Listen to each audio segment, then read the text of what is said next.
today we are having a quick look at a game I think is really, really cool, and it's kind of been overlooked. Terminator Future Shock. It was released in 1995, and it's one of the first games to have mouse look. It's one of the first games to have fully 3D enemies as opposed to sprites. It was one of the first games that you could wander around outdoor sections. It lets you go into buildings. The thing is, the reason it got overlooked is that basically it came out just before Quake, and it was just massively overshadowed because of that.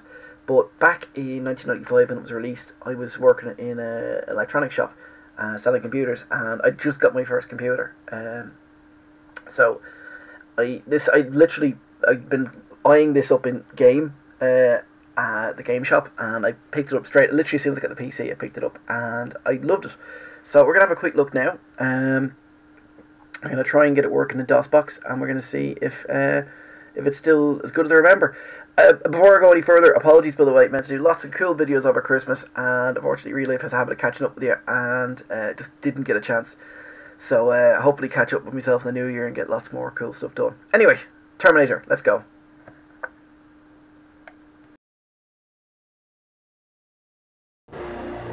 And it doesn't like it.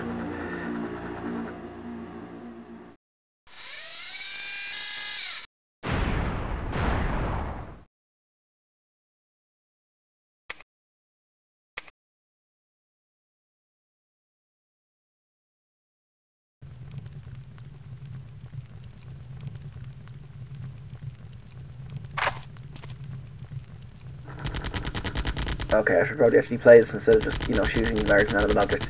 This, as I said, bear in mind, this is Quake era, okay? So, it's the third, now I always mispronounce the name of the game studio. I actually thought they were called Bethesda, but it's actually Bethesda, as far as I can say. Anyway, this is actually their third Terminator game. The Terminator and those Terminator 2029, I think. And those two were very kind of basic. They wouldn't really be first-person shooters. They're more kind of very, very early 3D games, and this is kind of the first kind of what we'd consider a kind of modern style first person shooter. Now, like I said, this actually, when I ended up playing Fallout 3 years later, it really reminded me of this, because you wandered around this post-apocalyptic wasteland, and you could go into buildings and have a look around. Now, in fairness, usually there's not much there. I think there was some ammo in here or something. Hang on. Okay, let's say the things that annoyed me about the game first of all. There's no map. Okay, you've got a north, south, east, west, but if I remember rightly, there's no map at all. For various reasons, there isn't much sound. Sorry, there's sound. Sorry, but there's no. What am I saying here, Lewis? Yeah, there's no audio. Dialogue. Sorry, guys. That's what I was trying to say. There's no voice recording, but it can work in the sense that you got briefings and things like that, and they're referring to you by your name and by your call sign. So obviously that was not going to work if they've all done lots of pre-recorded audio. The downside to it being in a post-apocalyptic wasteland is that it's very grey and dreary looking, and I can't find my way out of here. Oh, hang on. Yeah, I mean, this is one thing. It's lots of greys and browns.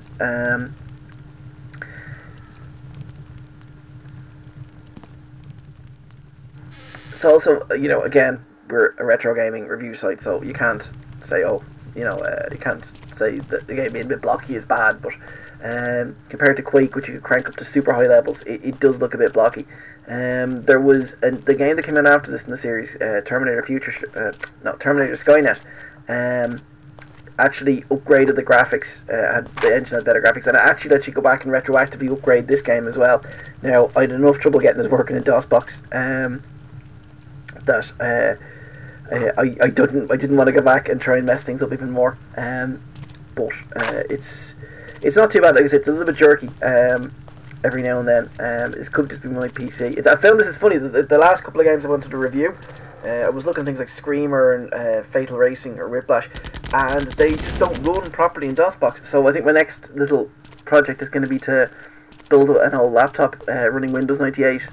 And output the video to it and do it as if I was recording a console game. Anyway, you don't need to worry about all that. Okay, let's see now what we can do.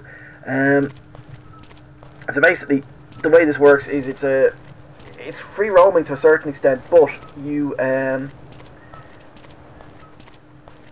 the game basically stops you going to certain areas with a radioactive. If you have a look there, you get radiation safe. Oh, there's a looks like one of the little Jedi training little gizmos things they have in Star Wars. Yeah, basically, you can walk wherever you want to, but after a while, the radiation levels will stop you going to places you shouldn't. Again, I suppose it's a bit like Fallout in that respect, and that's how they can cordon off the. Oh, there's a slightly bigger looking baddie. So they can basically pin you into certain areas and give you the impression that you're in this huge. Oh, and then there's a floating Jedi training attack thing. Oh, there he is. He's gone. Yeah, basically it means they can have a nice, lovely, wide open space, but you know, obviously they don't have to program all it in. They only have a certain area of the map, but it looks like you could go anywhere, and that you know helps a lot. Like I said, sorry, I was getting back to there earlier on things I don't like about the game. Get them out of the way first of all. It's very brown. Oh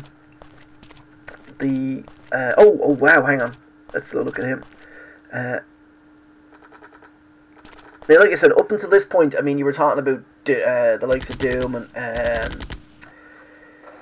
oh god, what's it called? Doom, Duke Nukem, that kind of thing. You know, Shadow Warrior, Blood, which are all good-looking games, but they're all very kind of you know, you're dealing with sprites. Whereas this had I mean, look at this. See if I can get in closer without being killed.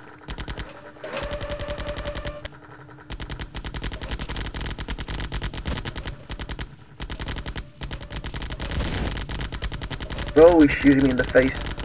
The first level is, if I remember rightly, and I'm going to skip ahead in a minute, folks. I'm going to stop the recording in a minute, because I know the next bit involves jumping off ledges for about half an hour. But the first level's kind of forgiving enough. I'd forgotten this guy was here. Okay, so what we're going to do is, I'm going to stop the recording, and I'm going to skip ahead a bit. I'm going to show you something that has a bit more oomph in it. So, bear with me, folks. Back shortly.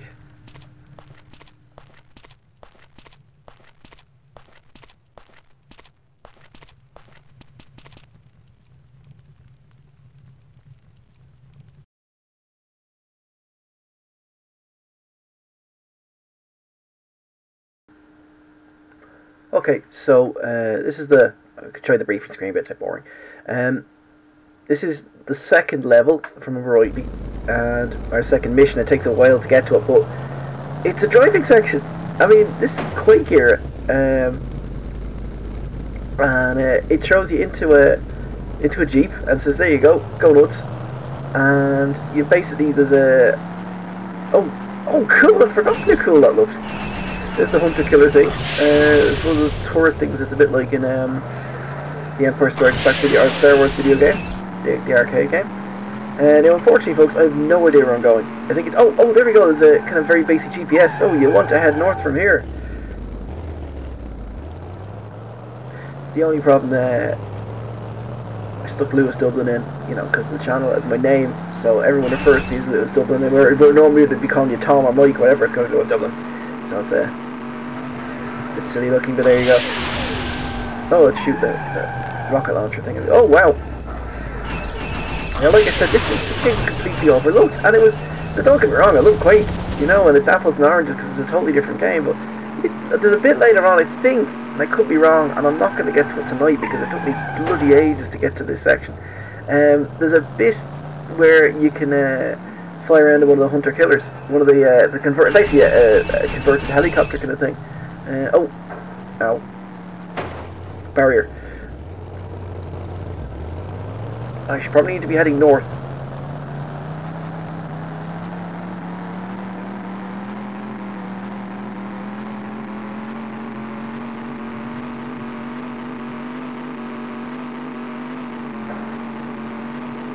Ouch.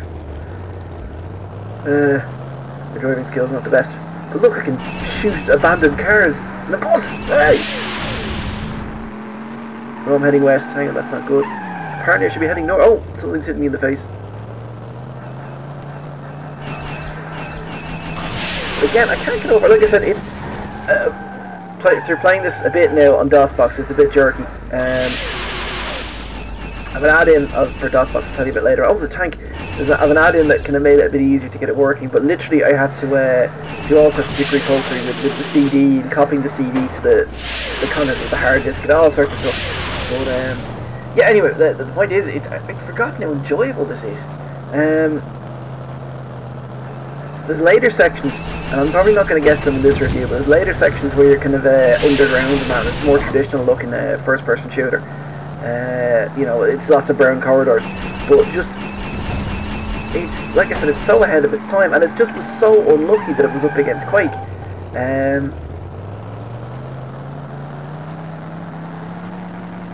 The previous games, I think I mentioned there, but the previous games are more like that precursor to first-person shooters. We got the kind of the 3D game, the 3D exploration game, where you kind of walked around and there was no strafing or anything like that, and a lot more basic. But well, okay, I'm gonna go back and practice this. I might show you a bit later. I'll see if we can get to a bit with the real Terminators. So, because that's what you want to see.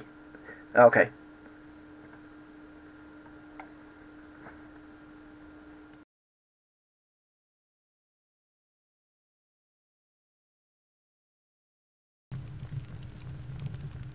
Yeah, so I cheated. I just got it browned off. I had a couple of problems with DOSBox, so I did the cheat to give me a super Uzi.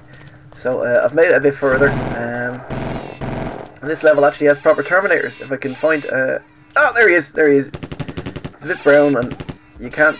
Unfortunately, you can't do you know, you can't just shoot their skin off. God, I end up saying weird things in these, don't I? Shoot their skin off.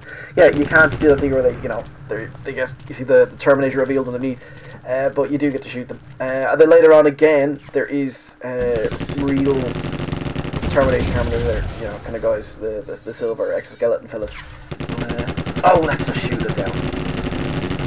There we go. Oh, it's going. Oh, someone's shooting in the back. Yeah, I'm going to come back to this. I always say I do, but I want to come back to this. I want to play it a bit more, because the underground levels, on the one hand, there's levels kind of in some of Skynet's kind of buildings, which are very silver and futuristic looking. Unfortunately, there's lots of jumping sections, which I just shouldn't be in first-person shooters. Let's go in here again. Again, it's nice that you can go into apartment buildings, and generally, like, when you search them, sometimes you find mission-related stuff. Sometimes you find, you know, weapons or whatever. But it's nice that you could do it. I mean, like I said, first-person shooters at that point have been very, you know, you could only go into places that you were supposed to. You know, if you're in an outdoor area, you know, everything was just it was like a movie set. You know, it was a facade. Whereas you could actually go into most of the buildings in here. So, yeah, where am I going? Again, it could really do with the map. I think I mentioned that before as one of my gripes of the game. Is just quite often you're wandering around going, you have no idea where you're going. And the brown, it really does suffer from. I mean, I know it's a post-apocalyptic wasteland, but it's just, there's a lot of brown. Oh, grenades, very good.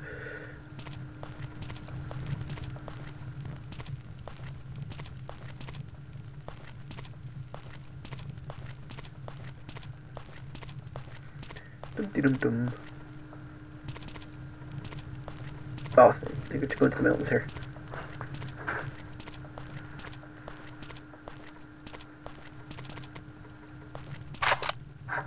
Grenade launcher.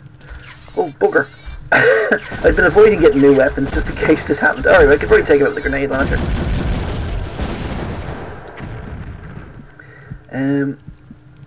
Oh, there's a Terminator in the distance there. Is it T-800? T-650? I can't remember. This is before Terminator 3 and Terminator Salvation and what have you.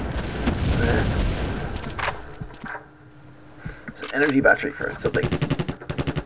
There's some mines around here, I can't remember. Oh, there we go, I'm gone. Okay, listen, I'm going to come back to this again, because I want to show you some. Now, like I said, some of the other levels are more traditional, but I'm going to come back to it again. Anyway, Terminator Future Shock. Definite good one.